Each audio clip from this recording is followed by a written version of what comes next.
Assalamualaikum warahmatullahi wabarakatuh. Bismillahirrahmanirrahim. Alhamdulillahirabbil alamin wassalatu wassalamu ala asrofil anbiya'i wal mursalin sayyidina Muhammadin wa ala alihi washabbihi ajmain, amma ba'du. Yang saya hormati pengasuh Pondok Pesantren Zainul Hasan Genggong, Kiai Haji Muhammad Hasan Mutawakkil Alallah SHMM. Yang saya hormati Rektor Universitas Islam Zainul Hasan Genggong, Dr. Abdul Aziz Wahab BAMAG. Dan yang saya hormati dosen pengampu mata kuliah materi PAI di MTS dan MA. Saya akan menerangkan tentang metode dan model-model pembelajaran. Baik, yang pertama saya akan membahas tentang pengertian pembelajaran. Pengertian pembelajaran di sini adalah serangkaian kegiatan yang dirancang untuk memungkinkan terjadinya proses pembelajaran pada siswa. Nah, di sini juga ada ciri-ciri pembelajaran. Ciri-ciri pembelajaran di sini ada 3. Yang pertama yaitu rencana, yang kedua kesalingtergantungan, dan yang ketiga tujuan. Prinsip-prinsip pembelajaran. Prinsip disebut juga dengan landasan untuk mewujudkan proses pembelajaran yang efektif. Maka proses pelaksanaan pembelajaran harus memenuhi prinsip-prinsip yang ada.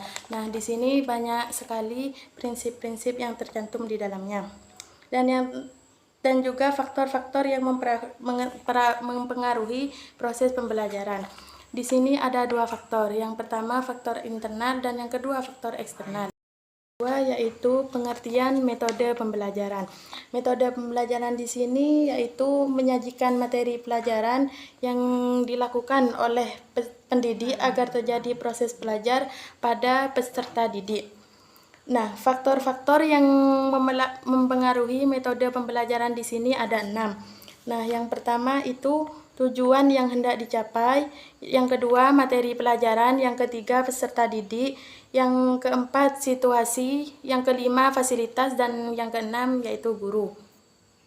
Nah, di sini juga banyak macam-macam metode pembelajaran yang digunakan dalam proses pembelajaran. Seperti contoh metode ceramah, metode diskusi, metode tanya jawab, metode permainan, dan metode kisah, dan lain-lain. Nah, pembahasan selanjutnya yaitu tentang model pembelajaran. Model pembelajaran di sini adalah rencana yang digunakan dalam menyusun kurikulum. Nah, di sini kelompok model pembelajaran sendiri itu ada 4. Yang pertama yaitu pengelolaan informasi, yang kedua yaitu model personal, yang ketiga model sosial, dan yang terakhir yaitu model sistem. Pembahasan selanjutnya di sini adalah PAIKEM. PAIKEM sendiri adalah pembelajaran aktif, inovatif, kreatif, efektif, dan menyenangkan. Hal-hal penting dalam implementasi PAIKEM di sini ada 4. Yang pertama, memahami sifat yang dimiliki oleh peserta didik. Yang kedua adalah memahami perkembangan kecerdasan peserta didik.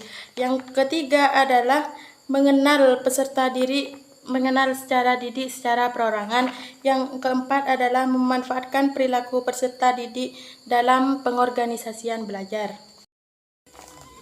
Nah, yang terakhir di sini ada lesson study.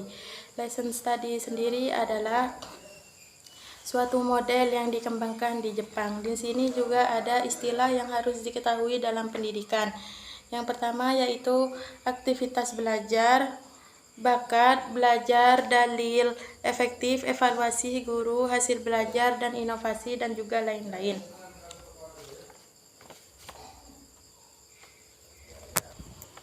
Cukup sekian penjelasan dari saya, kurang lebihnya mohon maaf yang sebesar-besarnya. Assalamualaikum warahmatullahi wabarakatuh.